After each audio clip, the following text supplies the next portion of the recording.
ছাতা আঁকতে চাঁদা দিয়ে আঁকতে হয়। যখন আমাদের কাছে চাঁদা থাকবে না তখন আমরা কী দিয়ে আঁকবো সেই কৌশলটি আপনাদেরকে শেখাই। দেখুন, একটি রাবার নিবেন এবং একটি পেন্সিল নিবেন। তার আগে একটি সোজা দাগ দিয়ে নিবেন হালকাভাবে। রাবার এবং পেন্সিল বা কলম দিয়ে দেখুন এভাবে ধরে একটি অর্ধবৃত্ত আঁকবেন। পুরো বৃত্তও কিন্তু আঁকা যায়।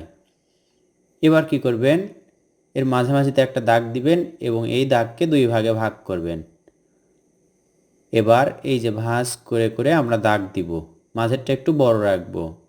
ছাতার শেপ কিন্তু অলরেডি হয়ে যাচ্ছে।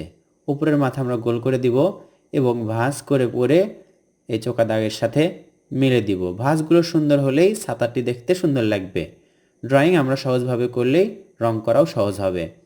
নিচে আমরা গোল গোল করে দাগ দিলাম। এবার ছাতার ডাট আঁকবো। ছাতার ডাটটি সোজা হলে সুন্দর দেখাবে। এইবার গোল করে ঘুরে দিলাম।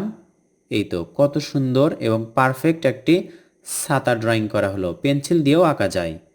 এবার লালের পর হলুদ, এরপর বেগুনি, হালকা বেগুনি, সবুজ রং করলাম। এবার কমলা রং। দেখুন ছাতাটি কত সুন্দর লাগছে। আশা করছি এই কৌশলে আপনি আঁকতে পারবেন এবং অন্যকেও শেখাবেন।